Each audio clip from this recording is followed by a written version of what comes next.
આપનું સ્વાગત છે।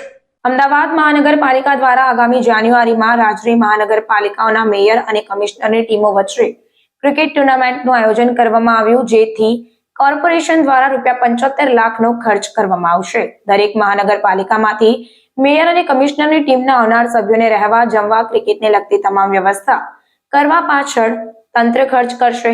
દર વર્ષે all Gujarat inter corporation T20 cricket ટુર્નામેન્ટનું આયોજન કરવામાં આવે છે, જેમાં કોઈ એક મહાનગરપાલિકા યજમાન બને છે, ત્યારે આ વખતે અમદાવાદ મહાનગરપાલિકા યજમાન બની છે। ઓલ કોર્પોરેશન ક્રિકેટ ટુર્નામેન્ટનું આયોજન કરવામાં આવવાનું છે। દર વર્ષે અલગ અલગ કોર્પોરેશન્સ આયોજન કરતું હોય છે। આ વખતે અમદાવાદ મ્યુનિસિપલ કોર્પોરેશન હોસ્ટ છે। તારીખો હજુ નક્કી થઈ નથી, પણ એ હોસ્ટ માટેનો જે ખર્ચ વગેરે છે એનું કામ આ વખતે અમદાવાદ મ્યુનિસિપલ કોર્પોરેશનની રિક્રિએશન કમિટીની અંદર મંજૂર કરવામાં આવ્યું છે। સર, કેટલો ખર્ચ અને કઈ વસ્તુઓ લાવવામાં આવશે?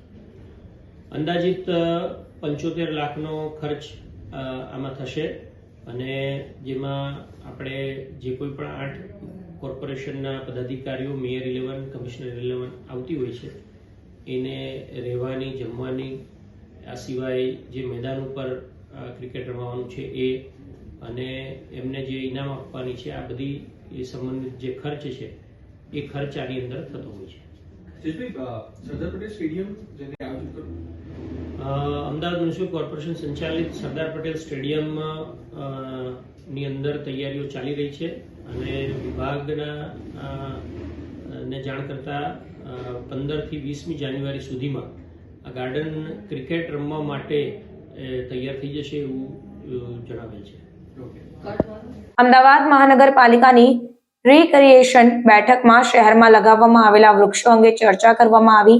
જે ઝાડ સીસીટીવીના વિઝનમાં અવરોધરૂપ બનતા હોય તેને ટ્રીમિંગ કરવા તાકીદ કરવામાં આવી, તો કોર્પોરેશનને ઝાડ ભયજનક બન્યા હોવાથી દૂર કરવાની ફરિયાદ મળે છે, જેને જોતા આવા ઝાડનો સર્વે કરી તેને દૂર કરવા તાકીદ કરવામાં આવી। આજની અમદાવાદ મ્યુનિસિપલ કોર્પોરેશનની રિક્રિએશન કમિટીની અંદર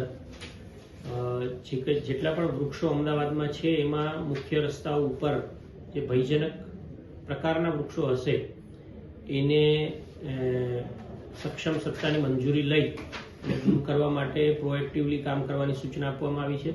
આ ઉપરાંત જેટલા પણ સીસીટીવી કેમેરા સ્માર્ટ સિટીના માધ્યમથી અથવા અન્ય માધ્યમથી લાગેલા છે, આ સીસીટીવી કેમેરાની સામે અડચણરૂપ કેટલાક વૃક્ષોની ડાળીઓ હોય છે, તો એને પણ આપણે ફરિયાદ આવે પહેલા જ પ્રોએક્ટિવલી એક ડ્રાઈવ લઈ અને એનું ટ્રીમિંગ કરવાની સૂચના સંબંધિત વિભાગને આજે આપવામાં આવી છે।